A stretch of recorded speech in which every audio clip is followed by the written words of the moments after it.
Saya mau bertanya sama Bang Supar ini. Apakah Anda percaya ada surga atau neraka?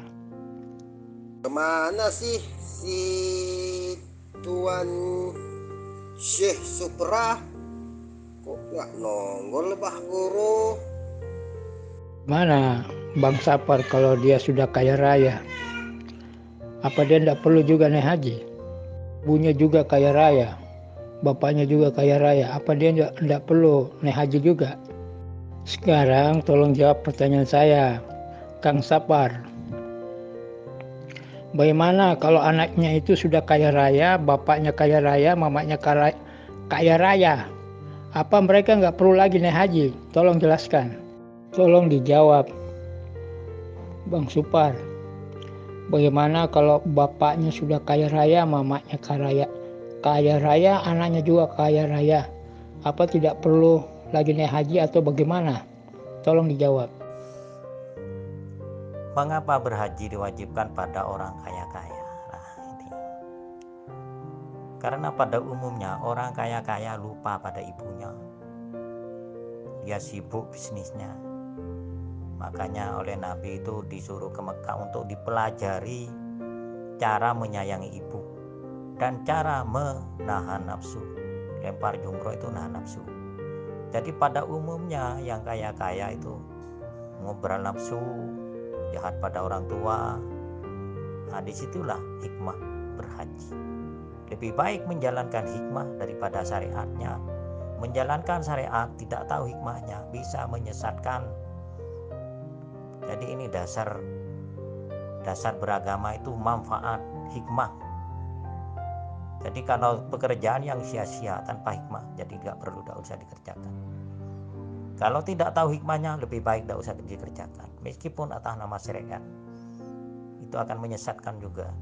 Sambung jawabannya Mas Supar. Pertanyaan saya gimana kalau ibunya sudah kaya raya nih, anaknya kaya raya, bapak, mama, anak kaya raya, mapan, kaya raya, bukan sekedar kaya raya.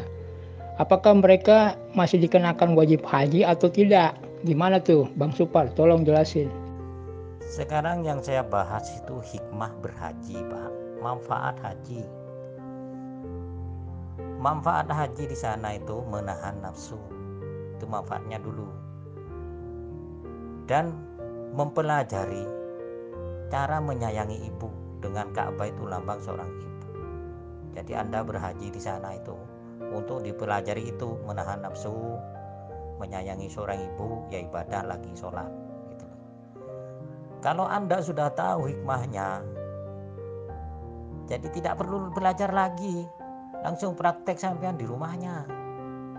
Meskipun ibumu kaya, jadi kekayaan itu tidak akan membuat seseorang bahagia.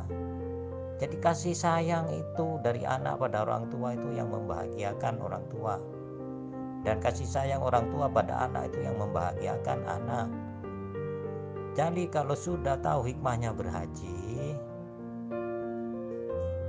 jadi artinya Anda tidak perlu belajar lagi lah. Kalau sudah tahu buat apa belajar lagi ke sana? Nah itu maksudnya. Jadi tidak wajib lah. Saya sudah paham penjelasannya, alasannya Mas sudah saya paham. Yang saya tanya ini cuma memerlukan jawaban ya atau tidak.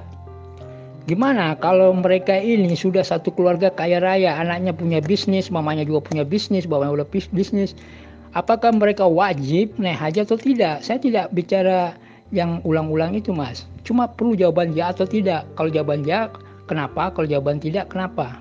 Ya, gimana kalau anaknya ini sudah sayang ibunya, terus sudah tahan nafsunya, tidak marah ibunya, tidak umbar nafsu, dia sangat baik sama ibunya.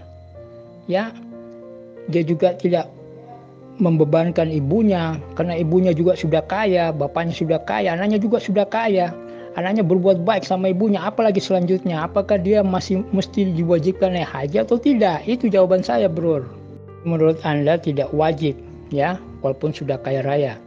Sekarang saya tanya, Anda percaya tidak Al-Quran? Al-Quran yang mengancam orang yang tidak naik haji itu ada sanksinya loh. Ada percaya nggak dalam Al-Quran? ada ayatnya yang mengancam orang kaya yang tidak naik haji itu ada sanksinya. Percaya tidak? Itu dulu, jawab. Percaya tidak dalam Al-Quran mewajibkan orang kaya naik haji? Ya, wajib itu. Itu Al-Quran yang berkata, berarti Allah yang berkata. Anda kan Muslim, berarti harus percaya Al-Quran. Nah, pertanyaan saya, Anda percaya tidak? Oke, dalam Al-Quran itu ada perintah wajib orang kaya naik haji. Percaya atau tidak? Saya cuma perlukan jawabannya atau tidak. Kalau itu sensitif, kalau dijawab secara head to head gitu loh. Saya kasih tahu logika. Anda sudah pinter, sekolah SD lulus 100, nilai 100 sekolah SD. Nilainya sampean itu 100, semua ilmu sudah dipahami semua. Apakah Anda masih perlu sekolah SD lagi kan? Kan nggak perlu. Jadi Anda tinggal mempraktikkan apa yang pernah, ilmu-ilmu yang ada di SD itu dipraktikkan di rumahmu. Nah, seperti itu logikanya. Kalau saya jawab langsung ya atau tidak, nanti sensitif semua di sini. Bisa banyak yang nelpon saya nanti. Jadi terserah pilihan Anda. Kalau Anda masih mau sekolah SD lagi silahkan, atau Anda langsung praktekkan ilmu yang sudah 100% didapat dari SD, dipraktekkan saja, silahkan. Kan lebih baik dipraktekkan terus tanpa berhenti, tanpa bosan gitu, daripada sekolah lagi. Itu pendapat saya. Tapi kalau minta jawaban head to head saya tidak bisa, karena ini hal sensitif. Bisa banyak yang nelpon saya nanti. Kalau menurut saya ya silakan aja Tuan Syekh, nggak masalah sih. Kalau menurut pendapat Tuan Syekh begini ya nggak apa-apa sih. Bukan masalah sensitif atau tidak, Mas. Ini saya serius. Pertanyaan saya, apakah Anda tahu dalam Al-Quran ada sanksi bahwa orang kaya yang tidak naik haji itu ada sanksi dalam Al-Quran? Artinya Al-Quran menegaskan orang kaya wajib naik haji. Kalau dia tidak naik haji ada sanksinya. Anda pernah baca, buka Al-Quran dan lihat itu atau bagaimana? Tolong jawabannya. Kalau pernah baca, kenapa Anda sanksi dengan masalah naik haji bagi orang kaya? Karena Anda jelas-jelas tadi bilang di atas, orang kaya tidak wajib naik haji. Intinya di situ kan? Nah, sekarang pertanyaannya, apakah Anda tahu dalam Al-Quran itu ada perintah wajib bagi orang kaya naik haji? Saya cuma perlu Mas jawaban ya atau tidak, dosa penjelasan. Ya atau tidak saja. Pernah baca tidak? Intinya situ. Pernah baca tidak? Ya, kalau belum pernah naik haji kan wajib, Pak. Haji itu secara syariat wajib. Kalau belum kan, kalau sudah ya cukup 1 kali dalam seumur hidup. Selanjutnya itu sunnah, tidak wajib. Wajib itu 1 kali. Kan gitu pasti. Kan dia orangnya mampu. Kalau semuanya mampu kan naik haji semua, Pak. Kan sederhana itu untuk menjawab. Kalau dia belum pernah naik haji ya wajib. Kalau sudah ya nggak apa-apa, sunnah yang kedua kali. Demikian, Pak. Nah, jangan salah alamat juga. Naik haji kemana? Berhaji itu berhaji berkunjung. Kan lebih baik berkunjung ke ibumu. Itu loh. Masa mau berkunjung ke Batu terus? Jadi gak ada gunanya kamu sekolah SD lagi kalau prakteknya salah gitu loh.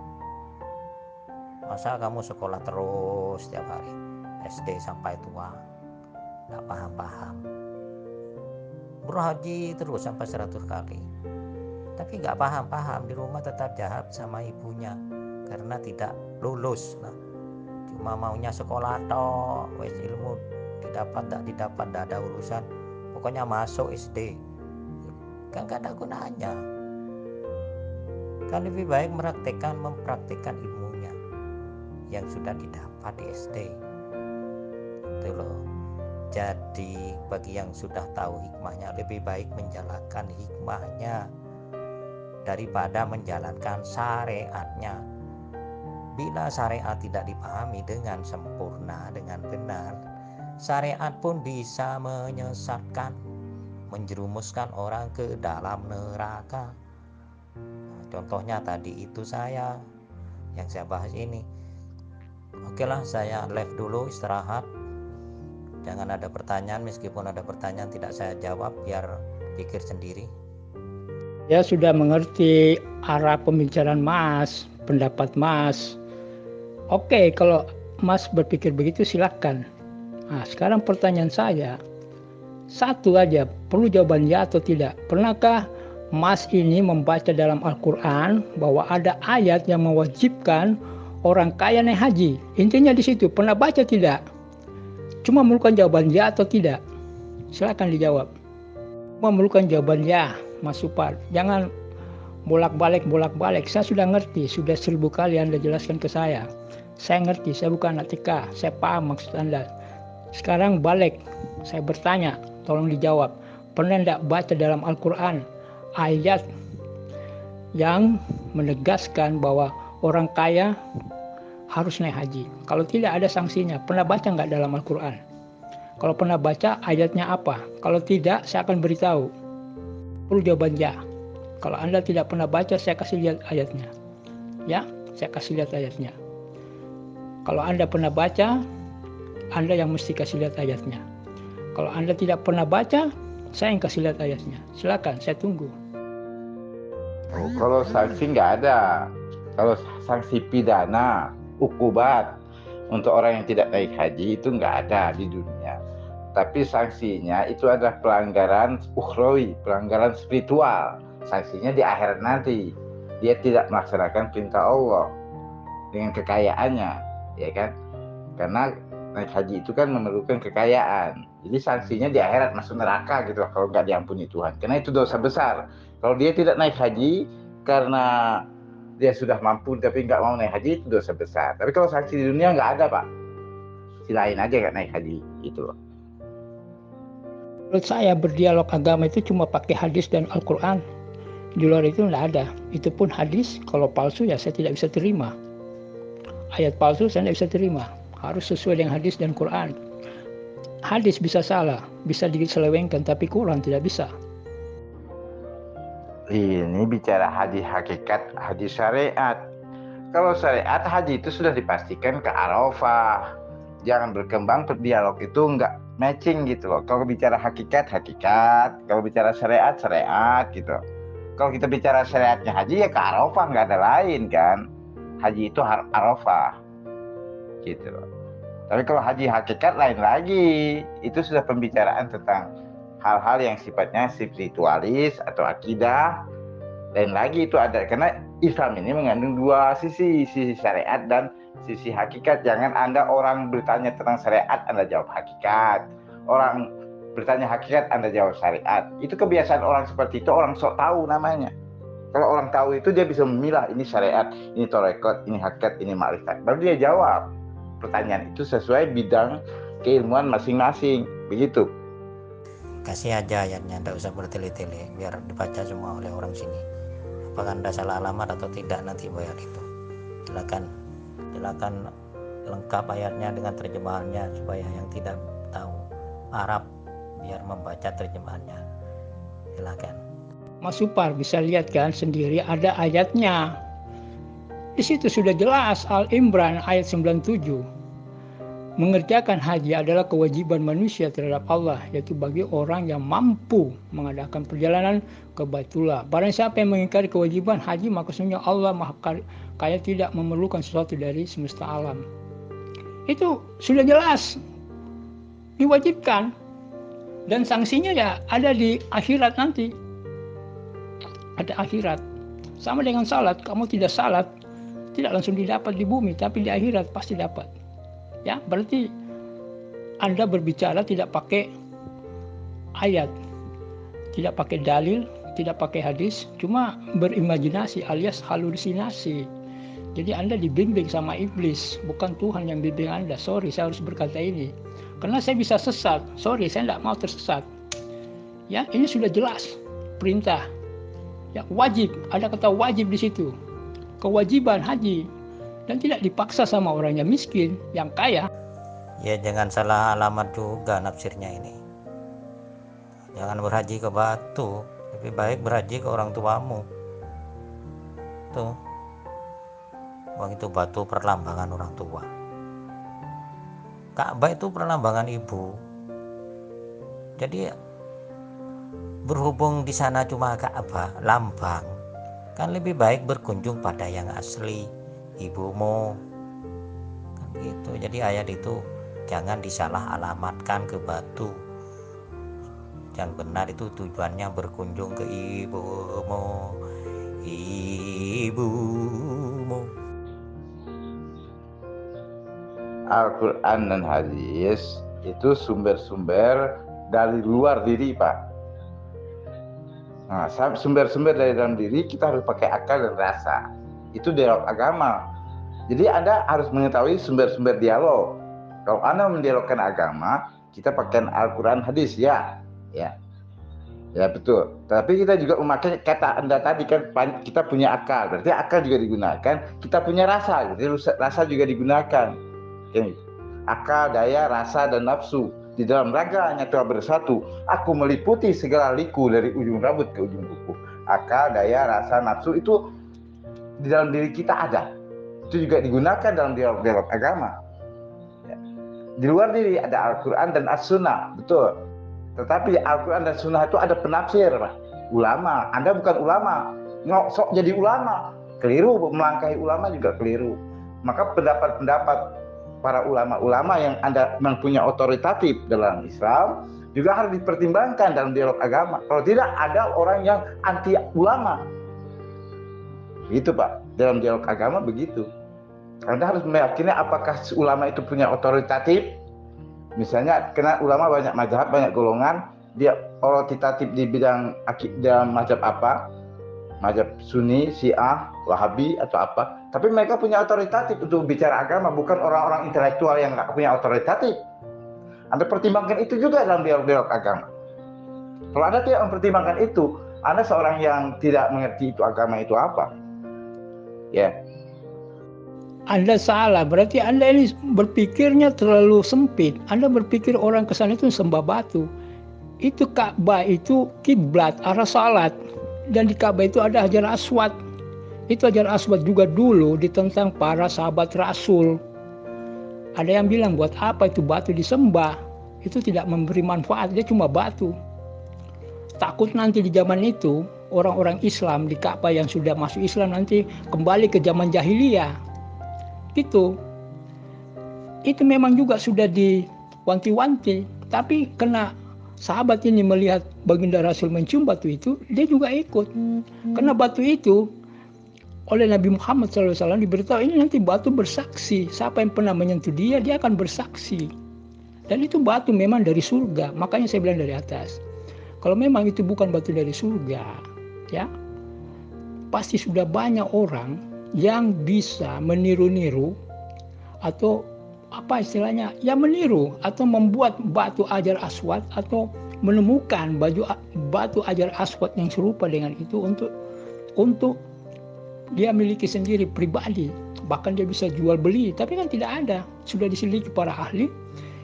Menurut ahli ini cuma dikatakan ini batu meteorit, tapi jenisnya apa beda dengan batu meteor yang pernah ditemukan di Amerika atau di Kanada yang pernah jatuh di bumi ini.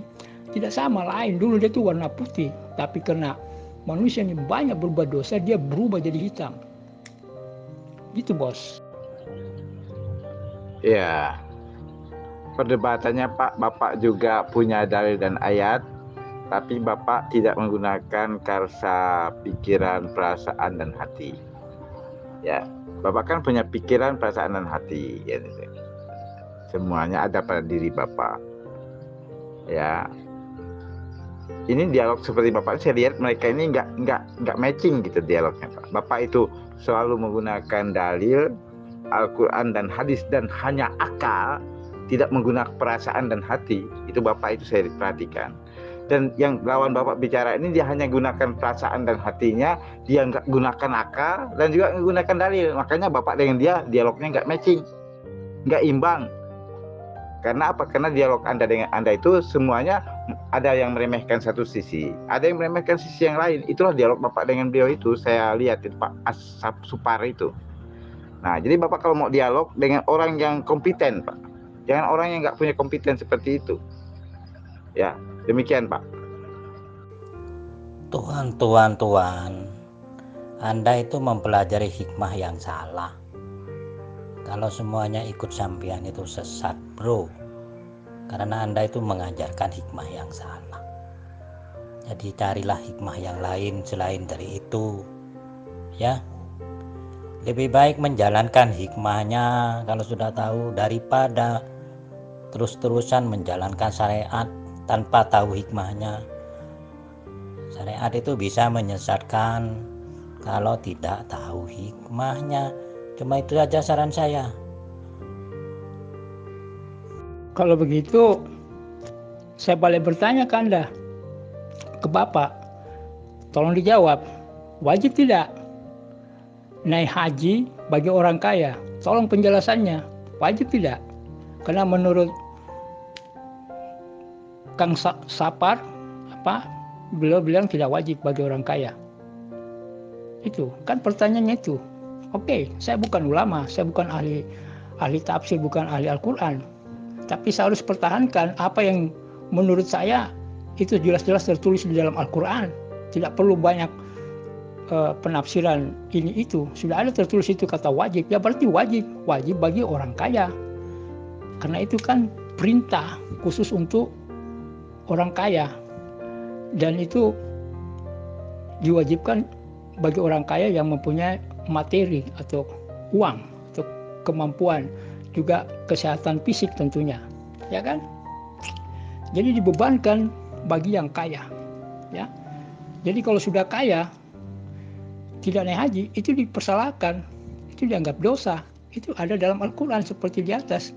Nah, kalau saya ini yang bodoh ini tidak bisa mengartikan karena saya bukan ulama, silakan Bapak artikan apa dan ambil kesimpulannya. Pertanyaannya, apakah wajib bagi orang kaya naik haji atau tidak? Tolong jelaskan.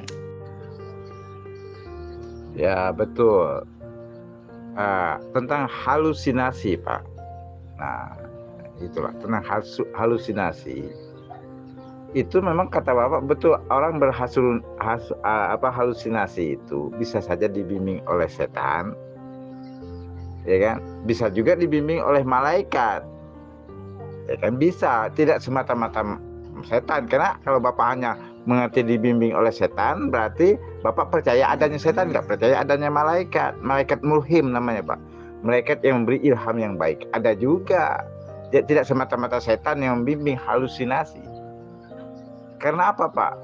Halusinasi itu ada satu bagian dalam Islam ini yang halusinasi. Dan pada dasarnya ada bagian itu. Mau saya contohin. Halusinasi dalam Islam. Saya ambil satu ayat saja. Wa fi sama'i rizqakum wa ma tu'adun. Ya. Sesungguhnya rezeki kamu itu dari langit. Apakah kamu tidak apa yang terjanjikan dari langit rezeki kamu? Selama hidup saya nggak pernah datang uang satu gepok jatuh dari langit, nggak ada. Tapi dari mana? Dari ATM, Pak. Uang rekening masuk ke rekening saya tarik itu uang di rekening. Tiap hari saya datang ke rekening untuk mengambil uang saya. Tetapi Quran mengatakan dari langit. Nah, kan kita akan berkata, apakah nggak ada halu di situ Al-Quran? Satu sisi Al-Quran mengatakan rezeki dari langit, apa kamu tidak percaya kata Al-Quran? Satu sisi kita, fakta kehidupan kita, uang keluarnya dari lembarannya dari keluar dari mesin ATM. Artinya apa? Antara fakta kehidupan dengan dalil Al-Quran ada sesuatu yang berbeda. Al-Quran bersifat spiritual, fakta kehidupan bersifat yang bukti empiris, Pak. Bukti empiris kita yang dari langit itu bukan rezeki, Pak, hujan, Pak. Hujan. Tapi Al-Quran bilang dari langit itu rezeki kamu. Nah, artinya kita memahami agama itu ada yang bersifat halu tadi, Pak. Halusinasi, harus punya imajinasi yang cukup tinggi. Selama imajinasi kita, halusinasi kita itu super tinggi, yang kayaknya menghayal itu, Di situ ada kebenaran, Pak. Makanya dalam Islam ada istilah wali majdub. Wali majdub itu seorang yang akidahnya benar, keyakinannya benar, tetapi kelihatannya dia nyeleneh karena dia halusinasinya tingkat tinggi, Pak. Nah, jadi halusinasi itu bukan berarti kebatilan, tidak. Ada halusinasi yang hak, yang benar. Ada halusinasi yang batil. Gitu, Pak. Maka kalau Bapak kita tidak anti halusinasi ya, tetapi kita harus tahu ada halusinasi yang hak, yang diberi ilham oleh malaikat kepada manusia untuk berpikir benar yang di luar ekstra akal, ekstra brain. Begitu, Pak. Makanya di dalam Islam itu memang ada hal-hal perkara yang di luar akal manusia. Contoh, Nabi Musa itu dihanyutkan oleh ibunya di sungai. Itu kemudian sangkut di mana? Di tempat pemandian istrinya Firaun. Itu gelombang-gelombang.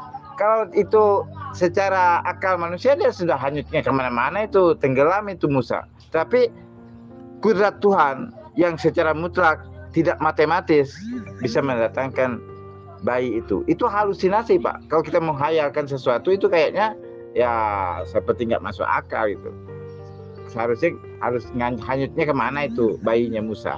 Tapi itulah halu. Kalau kita membayangkan itu semua, Pak. Kalau kita menghayalkan itu semua akan bersifat halu. Bagaimana Allah memelihara Musa di derasnya sungai bisa selamat. Gitu. Artinya Islam itu harus janganlah kita itu kaku, Pak. Itu artinya saya bilang. Kalau perkara ini, Pak, saya sepaham 100% dengan Bapak yang benar. Orang tadi itu memang dipengaruhi setan itu, Aspar itu. Itu orang setan itu. Saya sudah debat dengan dia. Itu orang setan memang. Saya kalau perkara tadi, saya setuju dengan Bapak. Setuju 100%. Bapak gunakan akal waras. Kalau orang tadi itu tuh nggak waras, Pak. Lawan debat Bapak itu, gitu loh, Pak. Tidak bicara malaikat, Pak. Sekarang saya cuma mau tanya, apakah Bapak setuju dengan pendapat Kang Supar bahwa orang kaya tidak wajib naik haji? Bapak setuju tidak itu? Itu aja. Dan saya sudah tampilkan ayatnya. Tapi Kang Supar bilang tidak setuju. Makanya saya tolak, loh sudah ada ayatnya masih tolak, gimana tuh? Ya saya secara logika saja, kalau itu tidak berdasarkan Al-Quran ya saya tolak. Nah sekarang saya balik ke Bapak. Bapak sependapat tidak dengan Bang Supar bahwa orang kaya itu tidak wajib naik haji? Mohon jawabannya, setuju atau tidak? Kan sudah saya bahas, Pak. Saya tidak setuju pendapat dia itu pendapat setan. Saya setuju dengan Bapak gitu loh. Sudah dari tadi. Kalau tentang orang itu saya setuju dengan Bapak. Nah, tapi kalau dialog yang lain kan belum tentu. Masalah itu tadi saya sudah bilang saya setuju dengan Bapak. Bapak menggunakan akal waras, itu orangnya nggak waras gitu loh, Pak. Makanya saya bilang sama Bang Sapar, pernah nggak buka Al-Quran yang menyatakan wajib bagi orang kaya naik haji? Saya sudah bilang, pernah baca tidak di Al-Quran?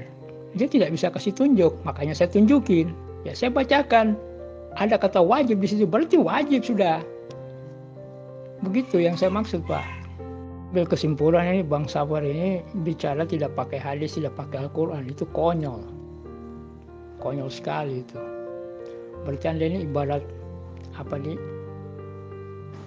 ibarat kapal kecil tapi mesinnya besar, akhirnya kapalnya bukan jalan, tenggelam. Kalau ada orang ilmunya segudang,